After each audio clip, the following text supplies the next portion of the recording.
నమస్తే, welcome to Suman TV. సాధారణంగా మనం పవర్ జనరేటింగ్కి ఎన్నో పద్ధతులు చూస్తూనే ఉన్నాం కదా. వాటన్నింటికీ భిన్నంగా ప్రపంచంలోనే మొట్టమొదటిసారిగా ఫ్రీగా పవర్ని జనరేట్ చేసే ఒక మెషిన్ని కనిపెట్టారు. ఇది సైంటిస్ట్ దంపతులు. ఒకసారి వెళ్ళి ఆ మెషిన్ ఏంటి, ఆ వివరాలు ఏంటో తెలుసుకుందామా? పదండి.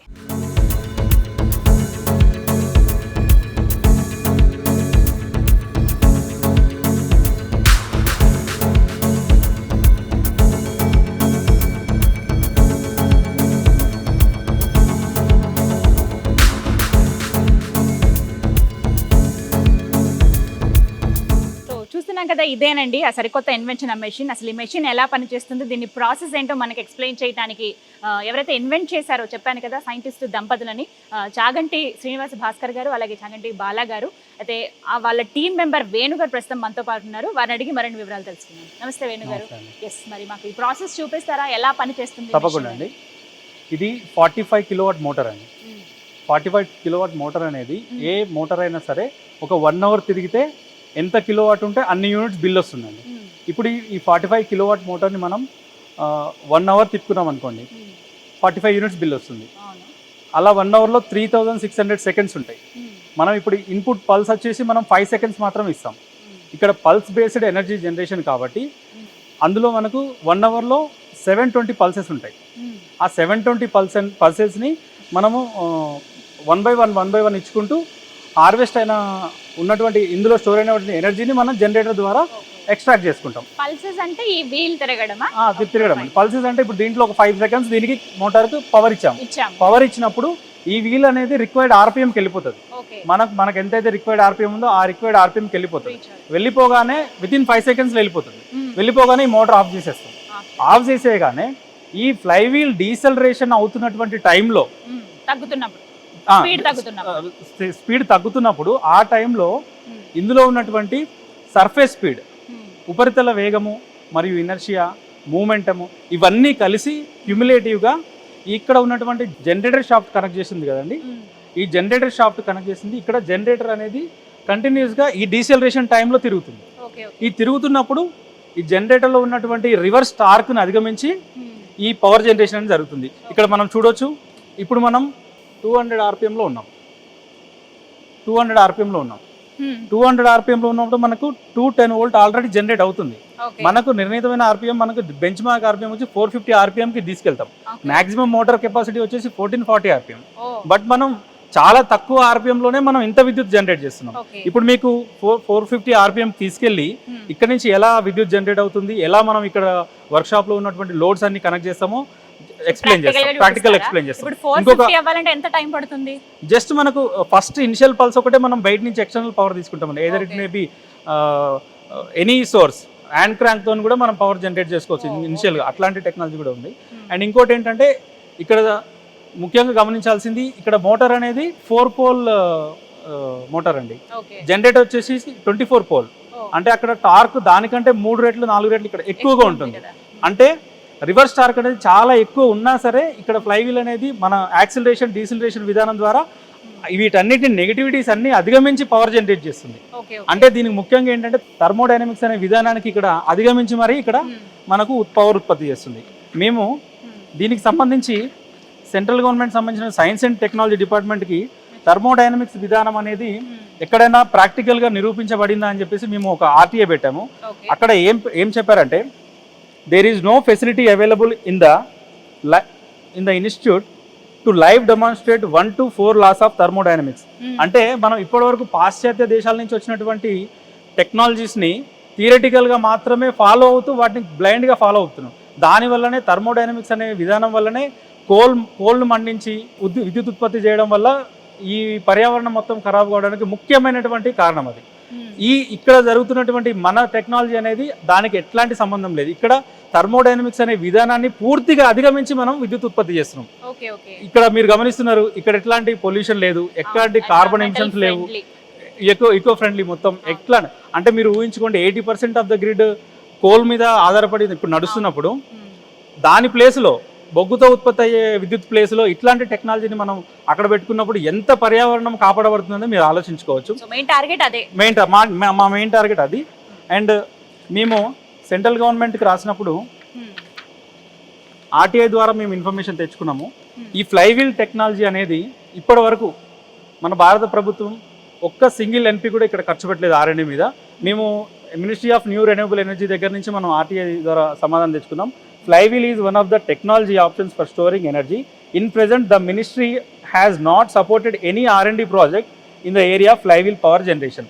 అంటే ఈ ఫ్లైవీల్ పవర్ జనరేషన్ అనే technology, hybrid perpetual mechanical battery అనే టెక్నాలజీ ఓన్లీ మా సంస్థ ద్వారానే దీనికి కంప్లీట్ రీసెర్చ్ అండ్ డెవలప్మెంట్ జరిగింది. In the first time for the in the world. So దీనిని కమర్షియలైజ్ చేయడానికి మేము ఇప్పుడు ప్రయత్నాలు చేస్తున్నాము. ఖచ్చితంగా దీనికి బెంచ్ మార్క్ 1 మెగావాట్ నుంచి ఇన్ఫినిటీ మెగావాట్ ఎన్నైనా మనం మల్టిప్లై చేసుకుంటూ పోవచ్చు. కౌంట్ అనేది లేదు. అంటే ఇక్కడ ఒక చిన్న సందేహం అండి, చెప్పండి. పెద్ద వీల్స్ అరేంజ్ చేశారు, ఓకే, మరి ఈ చిన్న వీల్స్ ఎందుకు అరేంజ్ చేశారు? ఈ చిన్న వీల్స్ ఎందుకంటే మనం థర్మోడైనమిక్స్ అనే విధానాన్ని అధిగమించడానికి మాత్రమే ఈ చిన్న వీల్స్ పెట్టుకున్నామండి. ఎందుకంటే ఇక్కడ రిడక్షన్ ఉంటుంది, అక్కడ వీల్ తిరుగుతున్నది, అక్కడ 12 టైమ్స్ రిడక్షన్ ఉంటుంది. అంటే రిడక్షన్ ఉన్నా సరే ఇక్కడ మనకు చాలా లో ఆర్పిఎమ్స్లో, ఇక్కడ మీరు గమనిస్తే జనరేటర్ దీని కెపాసిటీ వచ్చేసి 2000 ఆర్పిఎం వరకు తిరుగుతుంది. కానీ జస్ట్ మనం 50 ఆర్పిఎంలోనే ఇంత ఎనర్జీని మనం క్రియేట్ చేసుకుంటున్నాం. సో మీరు ఇప్పుడు చూడొచ్చు, మనం తక్కువ ఆర్పిఎంలోనే మనం చాలా ఎక్కువ విద్యుత్ని, అదే మనం 2000 ఆర్పిఎంకి కనుక ఈ జనరేటర్ని తీసుకెళ్తే ఇంకా చాలా ఎక్కువ విద్యుత్ వస్తుంది. ఇక్కడ నుంచి వచ్చిన పవర్ అనేది ఎక్కడికి వెళ్తుంది?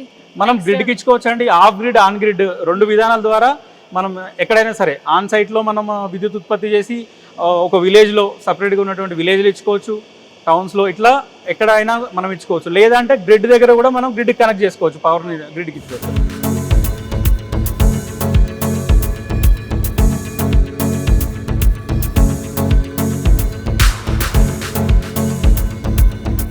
మేము మినిస్ట్రీ ఆఫ్ న్యూ రెన్యూబుల్ ఎనర్జీస్కి స్టోరేజ్ పైన కూడా క్వశ్చన్ అడిగామండి.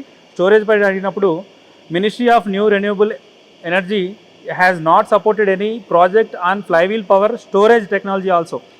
ఇక్కడ ఇండియాలో మేము తప్ప ఎవరు లేరండి ఈ ఫ్లైవీల్ టెక్నాలజీ మీద పనిచేసిన వాళ్ళం. అండ్ మనకు వేరే సోలార్ తీసుకున్నప్పుడు సోలార్లో ఏమవుతుందంటే 4 acres నుంచి 5 acres పడుతుందండి 1 మెగావాట్ పెట్టడానికి. అందులో మళ్ళీ లాసెస్ ఉంటున్నాయి, ప్లస్ 4 hours మాత్రమే అది పనిచేస్తుంది. 4 hours ఓన్లీ 4 మెగావాటే రోజుకి ఇస్తుంది 4 మెగావాట్ ప్లాంట్ అనేది. మరియు 4 ఎకరాలు స్థలం తీసుకుంటుంది. వేరే మన టెక్నాలజీలో జస్ట్ 2000 గజాల్లో 2 మెగావాట్ పెట్టుకోవచ్చు. అండ్ సంవత్సరానికి 87,60,000 యూనిట్స్ ఇస్తుందండి. అంటే అన్ఇంటరప్టెడ్గా అన్ఎండింగ్ పవర్ కంటిన్యూస్గా వస్తుంది. అంటే అక్కడ సోలార్లో 4 గంటలు వస్తే 24 గంటలు పవర్ ఉత్పత్తి జరుగుతూనే ఉంటుంది. వోల్టేజ్ కూడా డైనమిక్గా ఉంటుంది. వోల్టేజ్ మనం 415 వోల్ట్ కావాలనుకుంటే 415 వోల్ట్ తీసుకోవచ్చు. సిరీస్లో మనం జనరేటర్స్ కనెక్ట్ చేసుకున్నప్పుడు ఈ voltage up to 1 lakh voltage వరకు కూడా మనం తీసుకెళ్ళచ్చు. అంటే ఇక్కడ డిజైన్ అనేది డైనమిక్గా ఉంటుంది. మనకు ఎంత వోల్టేజ్ కావాలంటే అంత డైనమిక్గా డిజైన్ పెంచుకుంటాము. ఎన్ని మెగావాట్స్ కావాలంటే అన్ని మెగావాట్స్ మనం కంటిన్యూస్గా పెట్టుకోవచ్చు. ఈ టెక్నాలజీ అనేది ప్రపంచంలో ఉన్నటువంటి అన్ని టెక్నాలజీస్ కంటే ది బెస్ట్ టెక్నాలజీ అండి. చెప్తుంటే అర్థమవుతోంది. అండ్ ఇక్కడ ఏంటంటే ఇప్పుడున్న ఈ మెషిన్ అనేది ఎంత ఉంది, ఎంత జనరేట్ చేస్తుంది? ఇప్పుడు ఇక్కడ ఉన్నటువంటి మిషన్ 45 కిలోవాట్, మనం 1 అవర్కి మనకు 45 యూనిట్స్ వస్తే ఇక్కడ మనకు 444 యూనిట్స్ అనేది మనకు బయటకు వస్తుందండి. అంటే 1 అవర్ మనం 45 కిలోవాట్ యూజ్ చేసుకుంటే 444 కిలోవాట్ అనేది మనకు జనరేటర్ నుంచి అవుట్పుట్ వస్తుంది. అంటే మీరు అక్కడ దాని రేషియో ఎంత అనేది మీరే చూసుకోవచ్చు. 10 times గానే కనపడుతుంది అవుట్పుట్ అనేది. సో ఇక్కడ వరకు లోడింగ్ ప్రాసెస్ అనేది ఇక్కడ వరకునా? అంటే పవర్ జనరేట్ అవ్వడం వరకు ఇక్కడ. ఇక్కడ నుంచి మా సురేందర్ గారు ఎక్స్ప్లెయిన్ చేస్తారు ఎట్లా లోడ్ ఈ మిషన్ నుంచి ఇక్కడ ఉన్నటువంటి work shop and industrial load ఎట్లా తీసుకుంటుందని సురేందర్ గారు ఎక్స్ప్లెయిన్ చేస్తారు.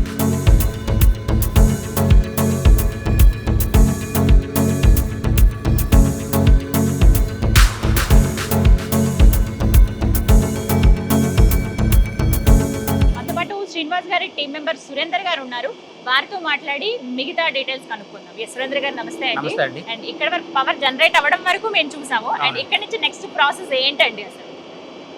యాక్చువల్గానండి మొదటగా మా ఈ పైలట్ ప్లాంట్లో మేము input side 45 kilowatt 415 volts 50 hertz 1440 RPM మోటార్ని ఉపయోగిస్తున్నాం. ఆ మోటార్ని మనం మా ఫ్లైవీల్ డిజైన్డ్ ఆర్పిఎం 450 ఆర్పిఎం 450 ఆర్పిఎంకి వెళ్ళిన తర్వాత మా జనరేటరు వీల్ని 450 ఆర్పిఎంలో నడుపుతూ ఉన్నాను. జనరేటరు 475 వోల్ట్స్ జనరేట్ చేస్తూ ఉంది. ఈ పరిస్థితిలో ఇప్పుడు మనం మా జనరేటర్ పవర్ని ఫ్యాక్టరీలో ఉన్న లైటింగ్, ఫ్యాన్స్, నా compressor, refrigerator, AC and borewells వీటికి టోటల్గా 18.5 కిలోవాట్ లోడు నేను కనెక్ట్ చేసి చూపిస్తాను మీకు. షూర్ అండి. ఓకే, మనకి ఇప్పుడు ప్రాక్టికల్గా చూపిస్తారు. ఒకసారి ఎలా ఆ లోడ్ అనేది ఇక్కడ పవర్కి ఎలా ఉపయోగపడుతుందో ఒకసారి చూద్దాం.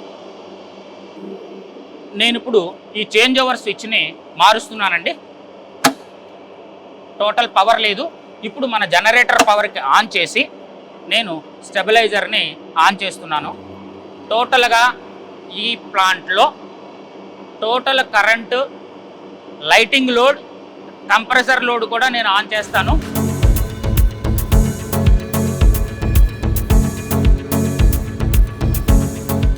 ఇప్పుడు నేను ఈ జనరేటర్ మీద 10 HP కంప్రెసర్ను కూడా లోడ్ ఆన్ చేస్తాను. కంప్రెసర్ కూడా ఆన్లో ఉంది.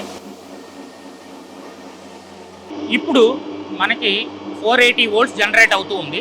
ఈ కండిషన్లో మనము మెయిన్ మోటార్ని ఆఫ్ చేసేస్తాను. మనకి ఎంత టైము లోడ్ అన్నది మనకి కంటిన్యూస్గా ఆన్లో ఉంటుందో ఒకసారి మనం మరలా పరీక్షిద్దాం. మోటార్ ఆఫ్ చేసేసాను. Okay, motor RPM 0. మోటార్ తిరగట్లేదు, కానీ మనకి లైటింగ్ లోడు, కంప్రెసరు, రిఫ్రిజిరేటర్ టోటల్గా 18.5 కిలోవాట్ లోడు. 5 సెకండ్లు మనము మెయిన్ మోటార్ని తిప్పుతూ ఉన్నాము. 120 సెకండ్ల లోడు మనకి పవర్ జనరేట్ అవుతూ ఉంది జనరేటర్. అంటే ఇలా 120 సెకండ్ల తర్వాత మరలా ఒక 5 సెకండ్లు మాత్రమే మనం మోటార్ని ఆన్ చేస్తాం. అంటే 1 గంట సేపు మనము ఈ 45 కిలోవాట్ మోటార్ని ఆన్ చేస్తే మనకి 24 గంటల పాటు 440 కిలోవాట్ల పవరు జనరేట్ అవుతూ ఉంటుంది. ఇది ప్రాసెస్. ఇది ప్రాసెస్. ఇప్పుడంతా నడిపేది ఇక్కడ ఉన్న లోడ్ మొత్తం ఈ ఇక్కడ మేము జనరేట్ చేసే ఈ జనరేటర్ మీద ఉన్న లోడ్ బయట నుంచి మనం. ఓకే, ఇప్పుడు అలా స్లో డౌన్ అవుతూ ఉంటుంది మనకి. రైట్. సో ప్రాసెస్ ఏదైనా ఇప్పుడు మళ్ళీ చెక్ చేసుకోవచ్చా ఇక్కడ? ఎస్, ఇది మనము 467 వోల్ట్స్ కంటిన్యూస్ గా మీకు అలా జనరేట్ అవుతూనే ఉంటుంది. ఎంతసేపు వస్తుంది అనేది మనం చూద్దాం. ఎస్, కంటిన్యూస్ గా ఉంటుంది. 20 సెకండ్స్ అంటే దాటిపోయినట్టే దాదాపుగా. సో మనకి ఏంటంటే 45 కిలోవాట్స్ మోటార్కి మనం ఇచ్చిన ఫోర్స్ ఏదైతే ఉందో వీల్స్ ద్వారా అలా ఇక్కడికి జనరేట్ అవుతూ మోటార్లోకి వచ్చింది. అండ్ ఈ వైర్స్ ద్వారా ఇక్కడ స్టేబుల్ అవడానికి స్టెబిలైజర్ దగ్గర అండ్ ఇక్కడి నుంచి లోడ్ ఏదైతే పవర్ ఉందో ఇదంతా ఇక్కడంతా సప్లై చేస్తున్నారు అనమాట. ఇప్పుడు మనం చూస్తున్న ఈ లైట్స్ కానీ, ఈ కెమెరాకి సంబంధించిన లైట్లు కానీ ఇవన్నీ కూడా దీని నుంచి జనరేట్ అయిన పవర్తోనే వెలుగుతూ ఉన్నాయి. అయితే కేవలం మనం ఇచ్చిన దగ్గర 5 సెకండ్స్ అండ్ ఇక్కడ అవుట్పుట్ మటుగా 120 సెకండ్స్ వస్తుంది. సో దాన్ని బట్టి ఇక్కడ మనకి రీడింగ్ కూడా చూపిస్తూ ఉన్నారు. ఇంకా కంటిన్యూ అవుతుంది, స్టిల్ 463 ఉంది ఇప్పుడు. సో ఇలా మనకి ఎంతసేపు వస్తుంది అనేది కూడా మనం ఇక్కడ కౌంట్ చేసుకోవచ్చు. దీన్ని బట్టి మనం చాలా తక్కువ ఖర్చుతోనే ఎక్కువగా పవర్ని జనరేట్ చేసుకునే ఒక సరికొత్త మెషిన్ అనేది ఇది ఎంత బాగా వర్క్ అవుతుందో ఈ రేటింగ్ చూస్తుంటేనే మనకు అర్థం అవుతుంది. రైట్ సార్, మళ్ళీ స్టార్ట్ చేసాం. మనకి 439 వోల్ట్స్ పడిపోయింది. 5 సెకండ్స్ ఆన్ చేస్తున్నాను. మరలా మనకి 450, 460 వోల్ట్స్ జనరేట్ అవుతూ ఉంటుంది. 5 సెకండ్స్ తర్వాత మరలా ఆఫ్ చేశాను. మనకి మరలా 455 వోల్ట్స్. సో ఇలా 5 సెకండ్లకు ఒకసారి మనం 120 సెకండ్లకు ఒకసారి ఒక పల్స్ ఇచ్చుకుంటూ ఒక గంట సేపు కానీ మనం 45 కిలోవాట్ల మా ఇన్పుట్ మోటార్ని కానీ మనం వాడుకున్నట్లయితే మనకి 24 గంటల పాటు 444 కిలోవాట్స్ పవర్ జనరేట్ అవుతుంది మా ఈ పైలట్ ప్లాంట్లో. 444 కిలోవాట్ల పవర్ జనరేట్ అవుతుంది 1 అవర్కి. రైట్. ఓకే, దీని టార్గెట్ కూడా అదే కదండి, మనం తక్కువ ఖర్చుతోటి ఎక్కువ పవర్ చేయాలి జనరేట్. సో ఓవరాల్గా ఏం చెప్తారు ఈ మిషన్ కి సంబంధించి ఒక మాటలో చెప్పాలి అంటే కనుక? ఇది ఒక అద్భుతం అండి. అంతే, నిజమే, అది చూస్తేనే అర్థం అవుతుంది. నిజంగానే అద్భుతం ఇది.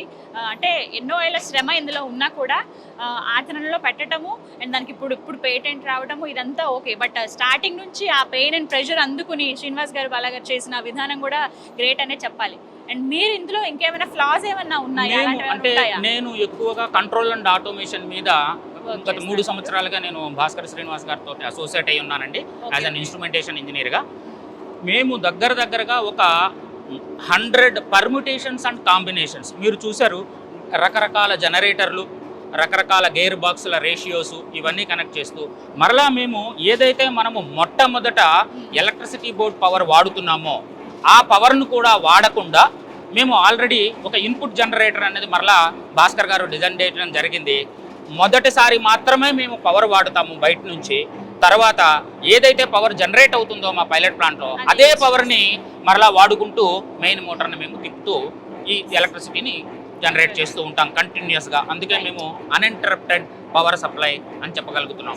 Thank you so much Surendra. Thank you. So చూసారు కదా, ఇదండి ఈ ఇన్వెన్షన్ యొక్క అసలు అర్థము, ఎందుకు ఇన్వెంట్ చేశారో, అసలు ఎలా నడుస్తుంది మెషిన్ అనేది ఇప్పటివరకు మనకి టీమ్ మెంబర్స్ ఎక్స్ప్లెయిన్ చేశారు కదా. సో ఇంతే, ఒక రకంగా చెప్పాలంటే వీళ్ళ కాన్సెప్ట్ ఒకటే, తక్కువ ఖర్చుతోటి ఎక్కువ పవర్ జనరేట్ అవ్వాలి, ఎందుకంటే ఎక్కువ ఫ్రెండ్లీగా ఉండాలి. అండ్ దాంతోపాటుగా గాలి, బొగ్గు, నీరు ఇవేవి ఉపయోగించకుండా జస్ట్ ఫోర్స్ తోటి మన చిన్నప్పుడు ఏవైతే బొమ్మల్లో కార్స్లో చూస్తూ ఉంటామో ఆ టెక్నాలజీనే ఇక్కడ వాడి దాని నుంచి కూడా పవర్ జనరేట్ చేయొచ్చు అని చెప్పి ఇక్కడ నిరూపించారు. నిజంగా వీళ్ళ ఇన్వెన్షన్కి మనం హ్యాట్స్ ఆఫ్ చెప్పాలి. ఈ ప్రాసెసింగ్ అంతా కూడా ఈ విధంగా ఉంటుంది ఎక్స్ప్లెయిన్ చేసినట్టు. ఇంకెవరికైనా డౌట్స్ ఉంటే కనుక స్క్రీన్ మీద ఉన్న నెంబర్కి కన్సల్ట్ చేయొచ్చు. అండ్ అలాగే ఇక్కడికి వచ్చి కూడా మీరు విజిట్ చేయొచ్చు, చూసి ఇంకా దీని పనితీరు ఇంకా క్లియర్గా తెలుసుకోవచ్చు. అలాగే మీ ఏరియాలో నాకు అవసరమైతే దీన్ని అక్కడ ఏర్పాటు చేసుకునే విధంగా కూడా మీరు ప్లాన్ చేసుకోవచ్చు. ఇది వాళ్ళ వీడియో.